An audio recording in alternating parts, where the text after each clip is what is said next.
Currently, the College of Business is accepting applications for a part-time adjunct instructor of management for the coming school year.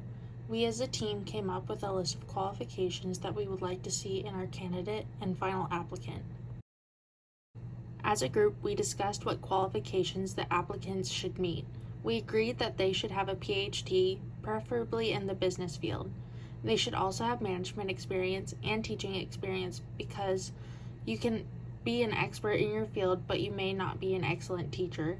We also preferred if the candidate had technological experience, as in the education field, you need to be able to adapt to class needs and as well as be available and willing to help students when needed.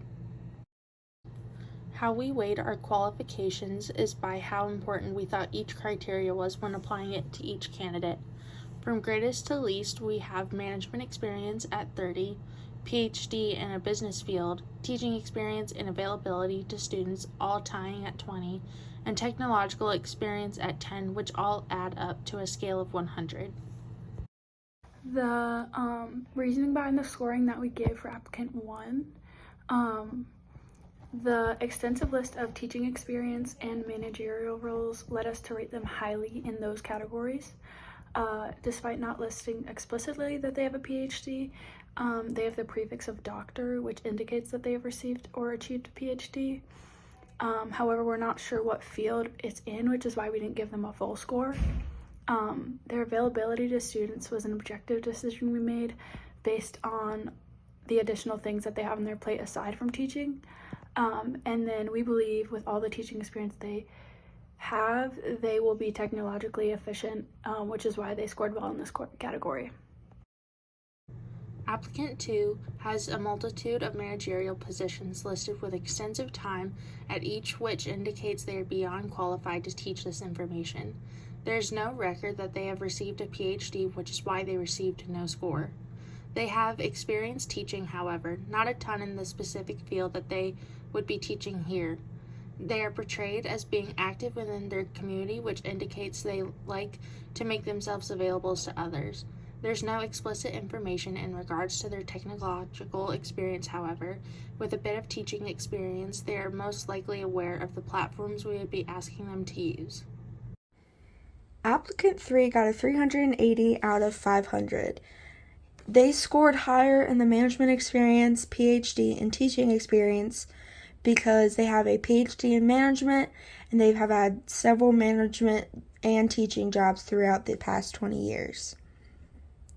Applicant 4 scored a 300 out of 500. This is because they have no PhD, they have very little experience in management, but they do have lots of teaching experience. Our finalist was applicant 1. This is because they have a PhD, management experience, tons of teaching experience, and on their resume they mentioned that they were well versed in technology like Canvas and Zoom. When we would interview this candidate, we would ask the following questions. First up, we would ask them how much time they would allocate to office hours. This gives us an even better feel for how open and available they are to their students. Second, we would ask them how many courses they'd be willing to teach, and if they'd be willing to teach other College of Business courses besides management.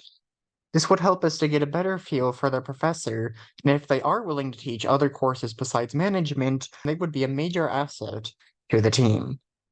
Third, we would ask them how they plan to deal with and help students who are struggling with their courses. We believe that this is highly important for any College of Business professor, or really any professor in general, because they need to be willing and able to help any of their students.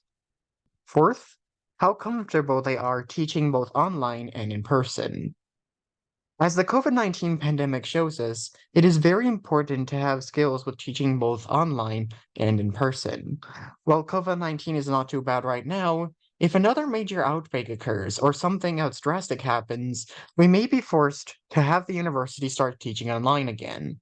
And thus, we would like to know how comfortable this professor would be with teaching both online in addition to in person. Finally, we would ask them what made them want to teach management and what made them want this job. It is always important when hiring any person to know their reasons for hiring onto this job. If this person just wants to get another paycheck, then we may want to instead choose a different candidate, one who actually believes in and has a passion in teaching management. Two other selection tools other than CV and interview that we could have used in this scenario. Firstly, we thought we could have used work samples or simulations. This is when you put the possible employee through a simulation of tasks that they'd have to complete if they were fit for the job. This would allow us to see if the employee would, if they were to get the job, would they do a good job? And it also allows us to see their strengths and their weaknesses in what areas and where we could possibly help the future employee.